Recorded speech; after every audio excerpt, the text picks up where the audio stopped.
આજે આપણે યુનિટ 1 માં જ ધ સિમ્પલ ફ્યુચર ટેન્સ ડિટેલમાં એનો અભ્યાસ કરીશું. ધ સિમ્પલ ફ્યુચર ટેન્સ એટલે સાદું ભવિષ્ય કાળ. આપણે આગળ પણ આ કાળ શીખી ગયા છે, પણ સેમ 2 માં પણ તમારે આ જ ટેન્સ ડિટેલમાં ભણવાનું છે. એટલે ફરીથી આપણે આ ટેન્સનું વિવિધ રૂપે એનો અભ્યાસ કરીશું. ટુ બીના ભવિષ્યકાળના રૂપો તમે જાણો જ છો, વિલ બી અને શેલ. સિમ્પલ ફ્યુચર ટેન્સનો ઉપયોગ ક્યારે થાય? ભવિષ્યમાં કોઈ ક્રિયા કે ઘટના થશે તે ક્રિયા દર્શાવવા માટે સિમ્પલ ફ્યુચર ટેન્સનો ઉપયોગ થાય છે. ભવિષ્યમાં તમે કોઈ ક્રિયા કરવાના છો કે તમને જાણ થાય કે ભાઈ કાલે આ ક્રિયા હું કરીશ, તો એ ક્રિયા દર્શાવવા માટે તમારે સિમ્પલ ફ્યુચર ટેન્સનો ઉપયોગ થાય છે.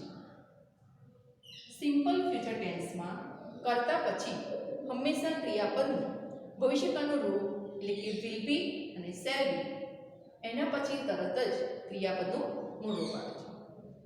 ભવિષ્યકાળ સૂચવતા શબ્દો tomorrow, next week, next month, next day, next year જેવા શબ્દો, એટલે કે નેક્સ્ટ પછી તમે કોઈ પણ શબ્દ મૂકી શકો. સન્ડે, મંડે, કોઈ મહિનાના નામ એટલે કે જાન્યુઆરી, ફેબ્રુઆરી, કોઈ પણ શબ્દ મૂકી શકો, પણ એની આગળ નેક્સ્ટ હોવો જોઈએ. આ શબ્દ હોય તો આ શબ્દ પરથી તમને ખબર પડે કે આ વાક્ય સાદા ભવિષ્યકાળનું છે, એટલે કે સિમ્પલ ફ્યુચર ટેન્સનું છે. વાક્ય રચના જોઈએ. કર્તા પ્લસ વિલ શેલ પ્લસ ક્રિયાપદનું રૂપ પ્લસ કર્મ. એટલે આ રીતે તમારે વાક્ય રચના યાદ રાખવાની અને શીખવાનું છે. એક્ઝામ્પલ જોઈએ આપણે. આઈ ખાલી જગ્યા ટુ મુંબઈ ટુમોરો. કૌંસમાં છે ગો, પણ ટુમોરો શબ્દ પરથી, ટુમોરો એટલે આવતીકાલ, તમને ખબર પડે કે ટુમોરો શબ્દ પરથી કે આ વાક્ય સાદા ભવિષ્યકાળનું છે. એટલે સાદા ભવિષ્યકાળની વાક્ય રચના પ્રમાણે કરતા પછી વિલ શેલ આવે અને વિલ શેલ પછી ક્રિયાપદનું મૂળ રૂપ, એટલે કે આનું આ જ ક્રિયાપદ તમારે મૂકવાનું છે. એટલે કે આઈ will go two Mumbai tomorrow, એટલે કે હું આવતીકાલે મુંબઈ જઈશ. બીજું વાક્ય જોઈએ. સી ખાલી જગ્યા કરી નેક્સ્ટ વીક. નેક્સ્ટ વીક છે એટલે કે આવતા અઠવાડિયે. આ શબ્દ સાદું ભવિષ્યકાળ સૂચવે છે અને કૌંસમાં ક્રિયાપદનું રૂપ છે મેક. મેક એટલે બનાવો, કરી એટલે કર્યું, એટલે કે she will make curry next week. My friend ખાલી જગ્યા અ સ્કૂટર નેક્સ્ટ મંથ. કૌંસમાં છે બાય. બાય એટલે ખરીદવું અને નેક્સ્ટ મંથ સાદું ભવિષ્યકાળ સૂચવે છે, એટલે માય ફ્રેન્ડ પછી વિલ મૂકવાનું અને વિલ પછી ક્રિયાપદનું મૂળ રૂપ, એટલે my friend will buy a scooter next month. We ખાલી જગ્યા cricket next Sunday. Next Sunday સાદું ભવિષ્યકાળ સૂચવે છે. કૌંસમાં છે પ્લે, એટલે કે we will play cricket next Sunday. પાંચમું વાક્ય જોઈએ. તે ખાલી જગ્યા ધેર એટ 8 PM. પાંચમું વાક્ય જોઈએ. તે ખાલી જગ્યા રીચ ધેર 8 PM. કૌંસમાં છે રીચ. રીચ એટલે પહોંચવું. તે વિલ રીચ ધેર 8 PM. આ રીતે તમારે કૌંસમાં ક્રિયાપદ આપેલા હોય અને આ શબ્દ પરથી તમને ખબર પડે કે વાક્ય સાદા ભવિષ્યકાળનું છે, એટલે પછી તમારે કરતા પછી હંમેશા વિલ શેલ અને ક્રિયાપદનું મૂળ રૂપ જ મૂકવું. સિમ્પલ ફ્યુચર ટેન્સમાં આપણે નેગેટિવ સેન્ટેન્સ જોઈએ. નેગેટિવ સેન્ટેન્સ એટલે નકાર વાક્ય. નકાર વાક્ય કેવી રીતે બને? તો સિમ્પલ ફ્યુચર ટેન્સમાં નકાર વાક્ય બનાવવા માટે વિલ શેલ પછી નોટ મૂકવામાં આવે છે. એટલે કરતા એટલે કે વિલ શેલ, કરતા પછી વિલ શેલ અને વિલ શેલ પછી ક્રિયાપદનું મૂળ રૂપ હોય, પણ એ બંનેની વચ્ચે તમે નોટ મૂકો એટલે વાક્ય તમારું નકાર વાક્ય બને. વાક્ય રચના જોઈએ. કરતા plus will shall plus not plus ક્રિયાપદનું મૂળ રૂપ પ્લસ કરો. એક્ઝામ્પલ જોઈએ. I will go to Valsad tomorrow. હવે કૌંસમાં તમને અહીંયા સુરત શબ્દ આપ્યો છે, તો વલસાડ એ પણ સિટીનું નામ છે અને સુરત, તો તમારે વલસાડની જગ્યાએ સુરત મૂકવાનું અને વિલ પછી તમારે નોટ મૂકવાનું, એટલે તમારું વાક્ય નકાર વાક્ય બને. I will not go to, વલસાડની જગ્યાએ શું મૂકવાનું? સુરત. સુરત ટુમોરો, એટલે I will not go to Surat tomorrow. બીજું જોઈએ. My mummy will make curry next Sunday. અહીંયા કરી છે અને કૌંસમાં છે દાળ. કરી એટલે કઢી. નકાર વાક્ય બનાવવા માટે તમારે will પછી અહીંયા નોટ મૂકવાનું અને કરીની જગ્યાએ કૌંસમાં આપેલ શબ્દ દાલ. My mummy will not make dal next Sunday. My friend will buy a scooter next month. કૌંસમાં આપ્યું છે કાર. સ્કૂટરની જગ્યાએ તમારે કાર શબ્દનો ઉપયોગ કરી અને નકાર વાક્ય બનાવવાનું છે. તો માય ફ્રેન્ડ will પછી શું મૂકવાનું? નોટ. અને સ્કૂટરની જગ્યાએ તમારે કૌંસમાં આપેલ શબ્દ કારનો ઉપયોગ કરવાનો. My friend will not buy a car next month. નકાર વાક્ય બનાવવા માટે તમારે will not નું ટુકડું પણ વાપરી શકો છો. એટલે will not ની જગ્યાએ તમારે want અને shall not નું ટુકડું sent નો પણ ઉપયોગ થઈ શકે છે. ગ્રામર બુકમાં એક્ટિવિટી 12 આપી છે નકાર વાક્ય બનાવવાની, એ આપણે જોઈએ. તો કૌંસમાં આપેલ શબ્દનો ઉપયોગ કરી નકાર વાક્ય બનાવો. પહેલું વાક્ય છે he will take coffee. કૌંસમાં શબ્દ આપેલો છે ટી, એટલે કે કોફીની જગ્યાએ તમારે ટી શબ્દ મૂકવાનો અને વાક્યને નકાર વાક્ય બનાવવાનું છે. he will not take tea. ક્રિયાપદનું રૂપ અને will બંનેની વચ્ચે તમારે નોટ મૂકવાનું અને આ શબ્દના સ્થાને કૌંસમાં આપેલ શબ્દનો ઉપયોગ કરવાનો છે. he will not take tea. બીજું જોઈએ she will buy apples. Apples કૌંસમાં આપેલું છે ગ્રેપ્સ, એટલે એપલ્સની જગ્યાએ તમારે ગ્રેપ્સ મૂકવાની. ગ્રેપ્સ એટલે દ્રાક્ષ. she will not buy grapes. ત્રીજું વાક્ય છે Nitinbhai will teach us English next year. કૌંસમાં છે અતુલભાઈ. નીતિનભાઈ વ્યક્તિનું નામ છે, કૌંસમાં પણ અતુલભાઈ આપેલું છે. અતુલભાઈ નીતિનભાઈની જગ્યાએ તમારે અતુલભાઈ મૂકવાનું. એટલે અતુલભાઈ will not teach us English next year. ચોથું વાક્ય છે Yogendra will play the harmonium. અહીંયા હાર્મોનિયમ ની જગ્યાએ તમારે કૌંસમાં આપેલ શબ્દ ફ્લ્યુટ છે. ફ્લ્યુટ એટલે વાંસળી અને હાર્મોનિયમ એટલે હાર્મોનિયમ, જે વાજા પેટી કહે તે. એટલે હાર્મોનિયમની જગ્યાએ તમારે ફ્લ્યુટ મૂકવાનું. Yogendra will not play the flute. પાંચમું છે the teacher will punish you. પનિશ એટલે તમને સજા કરે અને કૌંસમાં આપેલ શબ્દ છે forgive. forgive એટલે માફ કરો. તે પનિશની જગ્યાએ તમારે forgive શબ્દ મૂકવાનો અને નકાર વાક્ય બનશે the teacher will not forgive you. આ રીતે તમારે will પછી નોટ મૂકી અને નકાર વાક્ય બનાવવાના છે. સિમ્પલ ફીચર ટેન્સમાં ઇન્ટ્રોગેટિવ સેન્ટેન્સ જોઈએ. ઇન્ટ્રોગેટિવ સેન્ટેન્સ એટલે પ્રશ્નાર્થ વાક્ય. કે પ્રશ્નાર્થ વાક્ય કેવી રીતે બને? તો સાદા ભવિષ્યકાળમાં પ્રશ્નાર્થ વાક્ય બનાવવા માટે વાક્યની શરૂઆતમાં will અથવા shall નો ઉપયોગ થાય છે. વાક્ય રચના જોઈએ તો વાક્યની શરૂઆતમાં આપણે will shall મૂકવાનું અને will shall પછી કર્તા આવે પ્લસ ક્રિયાપદનું રૂપ પ્લસ વર્બ એટલે ક્વેશ્ચન માર્ક. એટલે વાક્યમાંથી તમારે બે શબ્દ બદલવાના, કર્તાને પાછળ લઈ જવાનું અને will shall ને આગળ લાવવાનું. એક્ઝામ્પલ જોઈએ they will come here tomorrow. અહીંયા will આગળ આવશે અને they કરતા પાછળ જશે, એટલે કે will they come here tomorrow. we will buy a new fridge next week. will વાક્યની શરૂઆતમાં આવશે અને we પાછળ જશે. આ રીતે પ્રશ્ન વાક્ય બનશે કે will we buy a new fridge next week.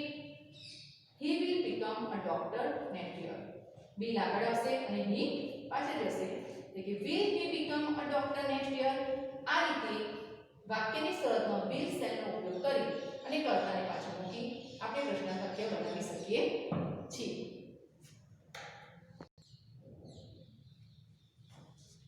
Simple feature ટેન્સમાં આપણે WH ક્વેશ્ચન્સ જોઈએ. તો WH ક્વેશ્ચન્સમાં તમારે who, what, where, when અને how many શીખવાનું છે. પહેલો શબ્દ જોઈએ આપણે who. who એટલે કોણ. જ્યારે આપણે who થી પ્રશ્ન બનાવીશું તો તમારે કર્તા અને નામ જવાબમાં આવે. એટલે who થી કોઈ પ્રશ્ન પૂછે તો તમારે જવાબમાં કર્તા અથવા નામ આવે છે. અને જ્યારે who થી પ્રશ્ન બનાવીએ આપણે તો કર્તા અને નામ એટલે કે will અને shall ની આગળનો શબ્દ નીકળી જાય. કોઈ પણ કાળમાં તમારે who થી પ્રશ્ન બનાવવાનો હોય, કોઈ પણ કાળમાં, એ પ્રેઝન્ટ હોય, પાસ્ટ હોય કે ફ્યુચર હોય, પણ જ્યારે who થી પ્રશ્ન બનાવીએ એટલે કર્તા કે નામ વાક્યની શરૂઆતનો શબ્દ એટલે કે ક્રિયાપદની આગળનો શબ્દ નીકળી જાય અને એના સ્થાને તમારે who મૂકવામાં આવે છે. વાક્ય રચના જોઈએ તો who plus will shall plus ક્રિયાપદનું મૂળરૂપ પ્લસ કર્મ. જ્યારે who થી પ્રશ્ન બનાવીએ તો ક્રિયાપદમાં કોઈ ચેન્જ થતો નથી. આખું વાક્ય એનું એ જ રહેશે, ફક્ત કર્તાના સ્થાને તમારે who મૂકવામાં આવે છે. એક્ઝામ્પલ જોઈએ. રેણુબેન વિલ મેક કરી કૌંસમાં છે who. અહીંયા who નામ કયું છે? રેણુબેન. અને will ની આગળનો શબ્દ છે એટલે રેણુબેન નીકળી જાય અને રેણુબેનના સ્થાને તમારે who મૂકવાનું. એટલે who will make કરી. બીજું વાક્ય જોઈએ. રામ will go to આનંદ કૌંસમાં છે who. રામ કરતા છે, will ની આગળનો શબ્દ છે એટલે રામ નીકળી જાય એટલે who will go to આનંદ. બીજો પ્રશ્ન શબ્દ જોઈએ આપણે what. what એટલે શું. જ્યારે what થી પ્રશ્ન બનાવીએ તો જવાબમાં તમને વસ્તુ અથવા વ્યવસાય મળે. એટલે કે જ્યારે what થી આપણે પ્રશ્ન બનાવવાનો હોય તો વાક્યમાંથી વસ્તુનું નામ નીકળી જાય. વાક્ય રચના જોઈએ. what plus will shall plus કર્તા પ્લસ ક્રિયાપદનું મૂળ રૂપ પ્લસ કર્મ અથવા અન્ય શબ્દ. એક્ઝામ્પલ જોઈએ. કવિતાબેન will buy cord. cord એટલે દંડ. કૌંસમાં શબ્દ છે what. કવિતાબેન દહીં ખરીદશે. બાય એટલે ખરીદવું. તો કવિતાબેન શું ખરીદશે? કૌંસમાં શબ્દ છે what. એટલે જ્યારે what થી પ્રશ્ન તો what પછી હંમેશા will કે shall આવશે. એટલે what will પછી કર્તા છે કવિતાબેન અને છેલ્લે ક્રિયાપદનું મૂળ રૂપ અને આ cord એ વસ્તુનું નામ છે એટલે નીકળી જાય. એટલે what will કવિતાબેન buy. Sachin will play cricket tomorrow. અહીંયા ક્રિકેટ શું રમશે તો ક્રિકેટ શબ્દ નીકળી જશે. એટલે what will પછી કર્તા સચિન અને ક્રિયાપદનું મૂળ રૂપ અને છેલ્લે અન્ય શબ્દ. એટલે what will Sachin play tomorrow. બીજો પ્રશ્ન શબ્દ જોઈએ where. where એટલે ક્યાં. જ્યારે where થી પ્રશ્ન બનાવીએ આપણે તો સ્થળ અથવા જગ્યાનું નામ નીકળી જાય. એટલે વાક્યમાંથી તમારે પહેલા સ્થળ અથવા જગ્યાનું નામ શોધી કાઢવાનું. એ નીકળી જાય અને વાક્ય રચના પ્રમાણે where થી પ્રશ્ન બનાવો. વાક્ય રચના જોઈએ. where plus will shall plus કર્તા પ્લસ ક્રિયાપદનું મૂળ રૂપ પ્લસ કર્મ. where થી પ્રશ્ન શબ્દના આપણે એક્ઝામ્પલ જોઈએ. તો they will go to Mount Abu during Diwali holidays. અહીંયા સ્થળનું નામ છે માઉન્ટ આબુ. એટલે માઉન્ટ આબુ તમારે નીકળી જાય જ્યારે where થી પ્રશ્ન બનાવો ત્યારે. વાક્યની શરૂઆતમાં where મૂકવાનું. પછી will કે shall. અહીંયા will છે તો will મૂકીશું. એટલે where will પછી કર્તા આવશે તે અને ક્રિયાપદનું મૂળ રૂપ અને અન્ય શબ્દ. where will they go during Diwali holidays. where will they go during Diwali holidays અને to Mount Abu નીકળી જાય. નલિનીબેન will go to Surat next week. કૌંસમાં શબ્દ છે where. અહીંયા સ્થળનું નામ છે to સુરત. સ્થળની આગળનું to હોય at હોય એ પણ નીકળી જાય ધ્યાન રાખવાનું. એટલે અહીંયા where will નલિનીબેન go next week એટલે કે આવતા અઠવાડિયે નલિનીબેન ક્યાં જશે. અહીંયા સ્થળ to સુરત નીકળી જાય. બીજો પ્રશ્ન શબ્દ છે when. when એટલે ક્યારે. when શું સૂચવે છે? સમય સૂચવે છે. એટલે જ્યારે આપણે when થી પ્રશ્ન બનાવીશું તો વાક્યમાંથી આપણે સમય કાઢી નાખવાનો. વાક્ય રચના જોઈએ તો when plus will shall plus કર્તા પ્લસ ક્રિયાપદનું મૂળ રૂપ પ્લસ કર્મ. એક્ઝામ્પલ જોઈએ. they will reach there at 8 pm. કૌંસમાં છે when. અહીંયા તમારે વાક્યમાંથી સમય શોધી કાઢો તો સમય છે at 8 pm. તે જ્યારે when થી પ્રશ્ન બનાવીશું તો સમય નીકળી જાય. એટલે when will they reach there. Sachin will play cricket next month. કૌંસમાં શબ્દ છે when. અહીંયા સમય છે next month. એટલે જ્યારે when થી આપણે પ્રશ્ન બનાવીશું તો next month નીકળી જાય. વાક્યની શરૂઆતમાં when વપરાશે. એટલે when will કર્તા છે સચિન અને ક્રિયાપદનું મૂળ રૂપ. when will Sachin play cricket.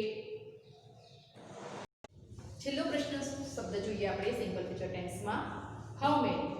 how many એટલે કેટલા કેટલી. જ્યારે આપણે how many થી પ્રશ્ન બનાવીએ તો સંખ્યા નીકળી જાય. તે કોઈ અંક વિશે માહિતી આપી હોય કે મારી પાસે કેટલી વસ્તુ છે, મારી પાસે આટલી વસ્તુ હતી કાં, કોઈ આંકડાકીય માહિતી આપી હોય ત્યારે how many થી પ્રશ્ન બનાવશું. અને how many થી પ્રશ્ન બનાવીએ એટલે એ આંકડાકીય માહિતી એટલે કે અંકો કે સંખ્યા નીકળી જાય.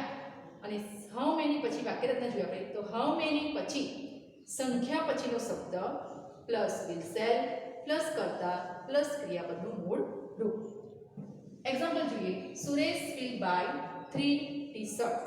હવે અહીંયા જુઓ આંકડાકીય અંક આપે છે 3, એટલે આ વાક્યનો આપણે હાઉ મેનીથી પ્રશ્ન બની શકે. સુરેશ વિલ બાય 3 શર્ટ્સ, 3 નીકળી જશે, અંક છે. જ્યારે હાઉ મેનીથી પ્રશ્ન બનાવીશું ત્યારે એટલે હાઉ મેની પછી સંખ્યા પછીનો શબ્દ છે ટી-શર્ટ, એટલે હાઉ મેની પછી ટી-શર્ટ્સ મૂકવાનું, પ્લસ વિલ સેલ, પ્લસ કરતા આવે અને પ્લસ છેલ્લે ક્રિયાપદનું મોઢું. પ્રશ્ન જોઈએ, how many T-shirts will Suresh buy, એટલે કે સુરેશ કેટલા ટી-શર્ટ ખરીદશે. બીજું વાક્ય છે she will drink 2 cups of tea. કૌંસમાં શબ્દ છે હાઉ મેની. હાઉ મેની થી પ્રશ્ન બનશે અહીંયા, કેમ કે અહીંયા આંકડાકીય માહિતી 2 કપ્સ ઓફ ટી, એટલે કે તે 2 કપ ચા પીશે. અહીંયા ચાની સંખ્યા આપેલી છે, કપની સંખ્યા આપણે ચાની નહીં, આપણે ચાને ગણી શકતા નથી, એટલે અહીંયા કપની સંખ્યા એટલે 2 નીકળી જાય, 2 નીકળી જશે અને હાઉ મેની થી પ્રશ્ન બનશે. How many cups of T will see drink. અહીંયા 2 પછી આખો શબ્દ છે, ફક્ત કપ્સ એકલો નથી, કપ્સ ઓફ ટી છે, એટલે સંખ્યા પછીનો આખો શબ્દ અહીંયા તમારે મૂકવાનો અને પછી વિલ આવે, એટલે કે how many cups of T will see drink, how many cups of T will see drink. આ રીતે તમારે વોટ, વેર, વેન, હુ ને હાઉ મેની વાક્ય રચના પરથી તમે કોઈ પણ વાક્ય આપેલું હોય એના જવાબ તમે વાક્ય રચના પરથી તમે જવાબ લખી શકો છો. ગ્રામરમાં એક્ટિવિટી 11 આપેલી છે, એ WH ક્વેશ્ચન્સની છે. આપણે જોઈએ, કૌંસમાં આપેલ WH પ્રશ્ન શબ્દનો ઉપયોગ કરી પ્રશ્ન વાક્ય બનાવો. પહેલું વાક્ય છે દીપક વિલ પ્લે ખો-ખો. કૌંસમાં છે હુ.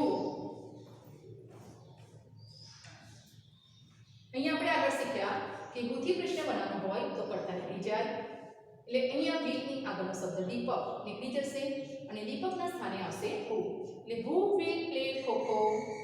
બીજું છે નિરીક્ષા વિલ મેક દાળ. કૌંસમાં શબ્દ છે વોટ. જ્યારે વોટથી આપણે પ્રશ્ન બનાવીશું તો વસ્તુ નીકળી જાય, વસ્તુનું નામ તમારે વાક્યમાંથી શોધી કાઢવાનું. અહીંયા નિરીક્ષા દાળ બાટી બનાવશે, તો વસ્તુ છે દાળ બાટી, એટલે જ્યારે વોટથી પ્રશ્ન બનાવીશું તો દાળ બાટી નીકળી જશે, એટલે વોટ વિલ નિરીક્ષા મેક.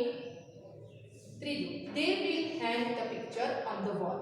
અહીંયા where, તો where થી આપણે પ્રશ્ન બનાવીશું તો સ્થળ કે જગ્યા નીકળી જાય.